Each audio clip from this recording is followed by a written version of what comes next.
The topic for today is that as a believer, as a Christian, the devil should be concerned about you. The devil should be irritated by your existence. If he's not bothered by you, if he's not bothered by your salvation, then you probably are not doing something right.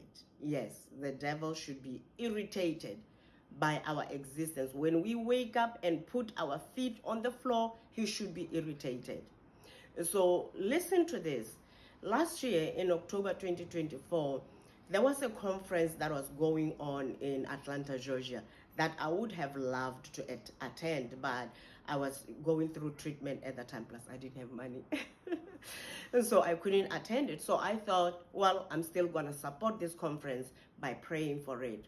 The day that it started, I remember that night clearly. I was praying for the conference. I was praying for believers, that God protect the believers, everybody that was going to the conference, protect their mode of transport, everything, the planes, the cars, the taxis, protect their accommodation, take them safely to the conference and safely back to their homes. I had no problem.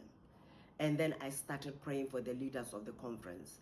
I knew them by name, so I started calling them. It was the second person. When I started calling them by name, I mentioned the first person. The second person, when I mentioned them, I felt something that I had never felt. It was like a tsunami was blowing and blowing against my face. It was just this aggressive wind that momentarily like shook my face. And I stopped. I was scared actually.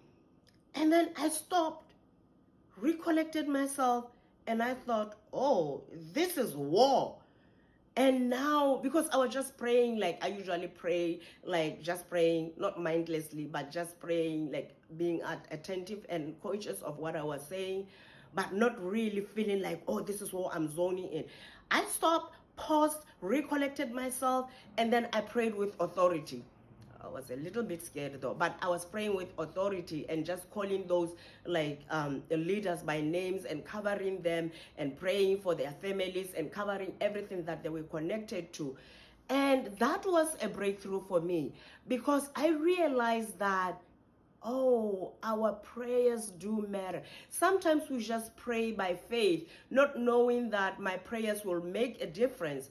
But I realized that night that, yes, my prayers do make a difference. So now even when there are conferences, even if they are not even from churches that I go to or that I follow, if I hear that there's a gathering of believers, I do pray for them because I know that there is spiritual warfare. So that's a lesson for you, my brother, my sister. When you hear your pastor saying that we are going to this conference, it's not just for us to go and get fed and be revived. We have to pray for the work of the Lord because the enemy is always against the work of the Lord.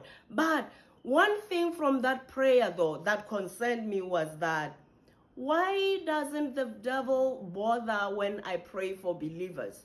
Why is he more concerned when I'm praying for the men and women of God?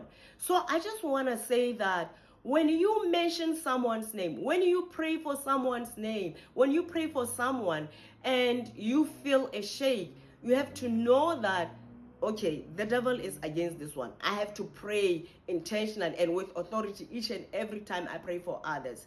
And that doesn't just mean that the devil doesn't care about like other people. He does care, but maybe they are not as impactful. Which is to say that whether you are a pastor, whether you are a preacher, whether you are a Bible teacher, whether you are just an ordinary child of God, we should be all irritating the devil. When someone just prays for like ordinary person like me, the devil should be concerned and should be like trying to interrupt those prayers because he doesn't want us covered. So I just wanted to say that we can all serve from the comfort of our homes by sending our prayers, praying for our pastors, praying for everybody that we feed from, everybody that encourages us with the word. Pray for all these believers that you are following because this is a journey and it is a difficult journey because once you get saved, there is a bullet in hell that has your name in it. And so the devil is always trying to come against you and your family and everything connected to you. So as believers, we have to get into the custom of always praying for our leaders, praying for other children of God, and just praying for the body of Christ in general. I wanted to share that just to show that, yes, our prayers are impactful. Yes, our prayers irritate the devil, and that shows that they do work. Brothers and sisters, thank you. And I bless you as you go out to pray for your pastors and for other believers. God bless you all.